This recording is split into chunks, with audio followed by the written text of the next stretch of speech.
Tua palavra é lâmpada para os meus pés, Senhor. Bem-vinda, bem-vindo ao nosso encontro com a palavra, lâmpada para os nossos pés. Em nome do Pai, e do Filho e do Espírito Santo. Amém. 24º domingo do tempo comum, Evangelho de Marcos, capítulo 8, versos 27 a 35. Naquele tempo, Jesus partiu com seus discípulos para os povoados de Cesareia de Filipe. No caminho, perguntou aos discípulos: Quem dizem os homens que eu sou? Eles responderam: Alguns dizem que tu és João Batista, outros que és Elias, outros ainda que és um dos profetas. Então ele perguntou: E vós, quem dizeis que eu sou? Pedro respondeu: Tu és o Messias. Jesus proibiu-lhe severamente de falar a alguém a seu respeito.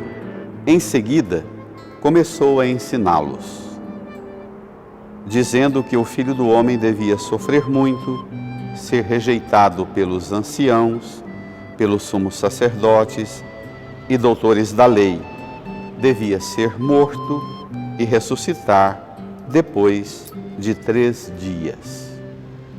Ele dizia isso abertamente. Então, Pedro tomou Jesus à parte e começou a repreendê-lo.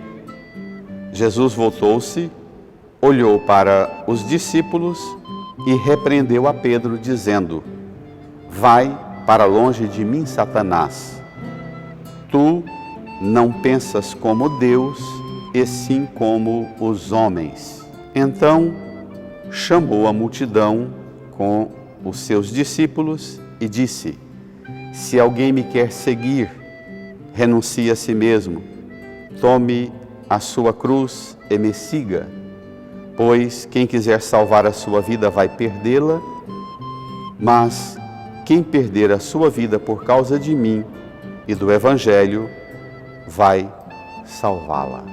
Um trecho carregado de conteúdo de beleza, de novidade extraordinária, mas também de desafios grandiosos.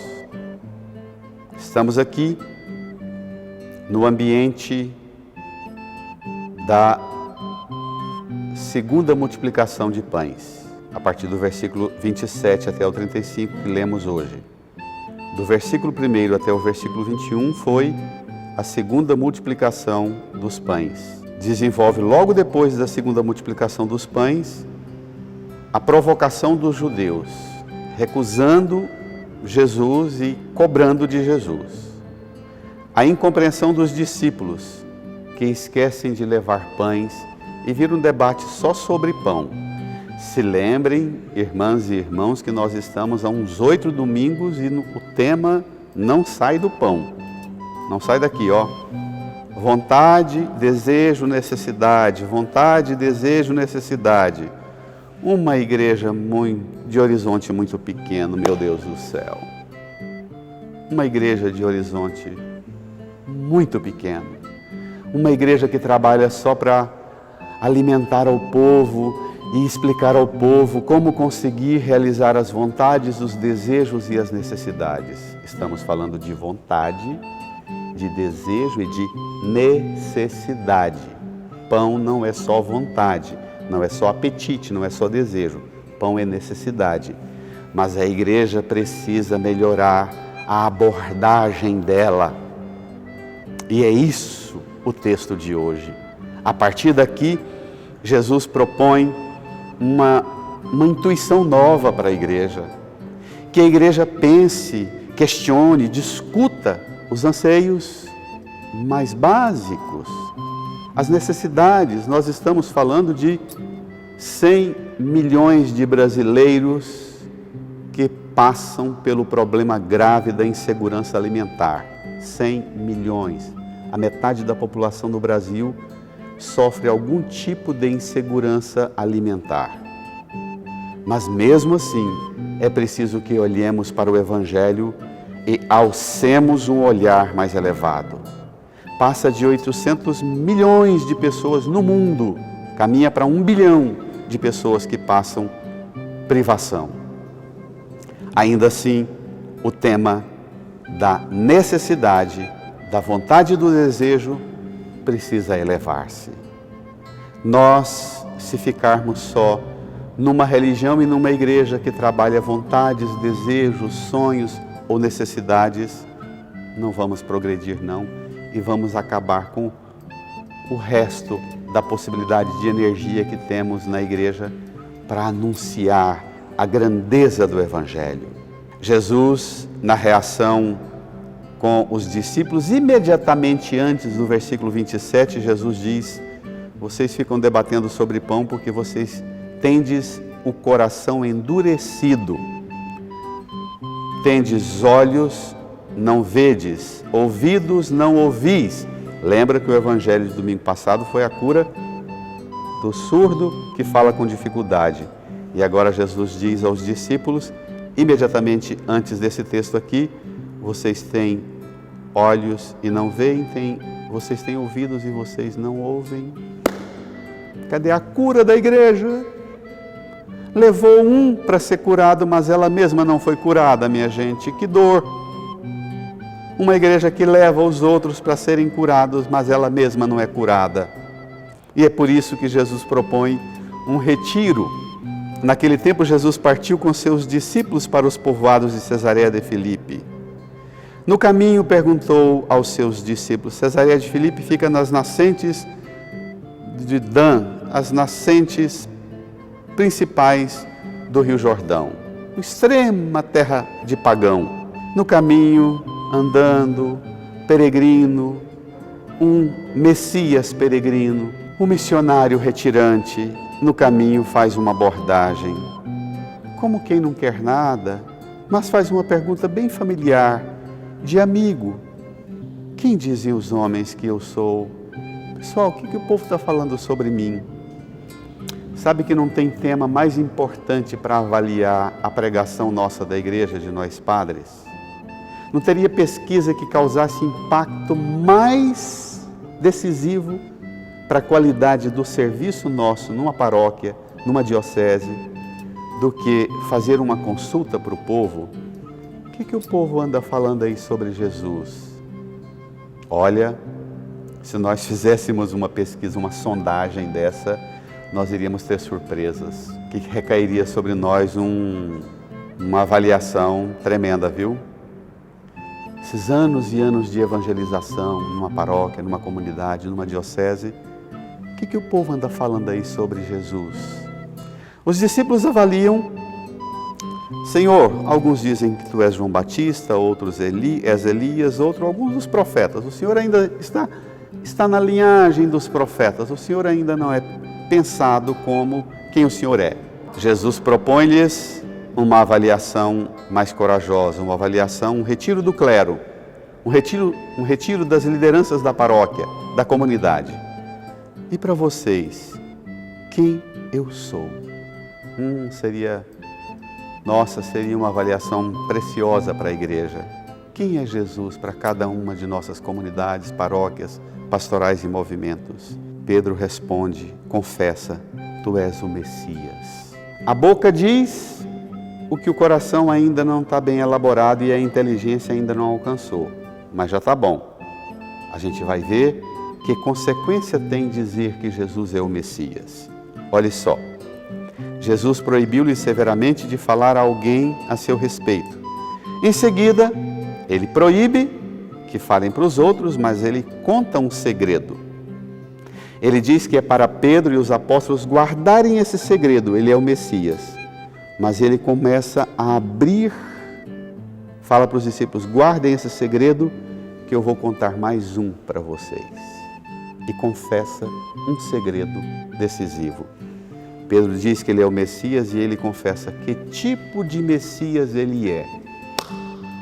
Essa é a pergunta segunda para uma avaliação, para uma sondagem, uma avaliação do serviço de evangelização da igreja. Que tipo de Messias é Jesus? Ele mesmo fala, dizendo, em seguida começou a ensiná-los, dizendo que o Filho do Homem devia sofrer muito, ser rejeitado. E preste atenção por quem? Pelos anciãos, sumos sacerdotes, doutores da lei. Devia ser morto e ressuscitar ao terceiro dia. 4 anúncios. Ele devia sofrer, ser rejeitado, ser morto e ressuscitar. 4 anúncios. E isso passaria por uma experiência terrível da parte da elite religiosa de Israel, a parte mais reconhecida, mais elevada no reconhecimento público, a hierarquia mais importante da organização de Israel e do judaísmo do seu tempo. Trabalhei muito tempo numa paróquia que tinha um líder, um grande líder, seu Zequinha. Me lembro desse evangelho, a gente fazendo a Léxio Divina desse evangelho, e ele, seu Zequinha, deu um testemunho que eu fiquei muito impressionado. Uma comunidade antiga, de quase 100 anos, na hora da partilha da oração, seu Zequinha diz, é verdade que quem mais dá trabalho para Jesus numa comunidade somos nós, os velhos da igreja, os velhos da comunidade. Ele um ancião. Nós, os velhos, é que damos muito trabalho para Jesus. Depois os sacerdotes e depois os catequistas e os líderes. Pensa que síntese, pensa que avaliação. Marcou-me profundamente essa fala do seu Zequinha. Nunca esqueço. Todas as vezes que esse evangelho cai, eu vou a esta avaliação. Os 3 grupos que mais dão trabalho para Jesus, que estão dentro da igreja, que fazem tudo da religião, mas que dão muito trabalho e até recusam Jesus. Os mais velhos, os sacerdotes e os doutores da lei. Aí, quando Jesus anuncia a centralidade e o tipo de Messias que ele é, Pedro toma Jesus à parte e repreende-o. Pedro fala, mas não corrige as expectativas do messianismo triunfante que ele trazia com ele. Pedro fala, tu és o Messias, mas ele ainda pensa no Messias terreno, no Messias que anda por este mundo só dando cesta básica, só dando pão e peixe, só curando os doentes. Tu és um Messias. Pedro repreende Jesus.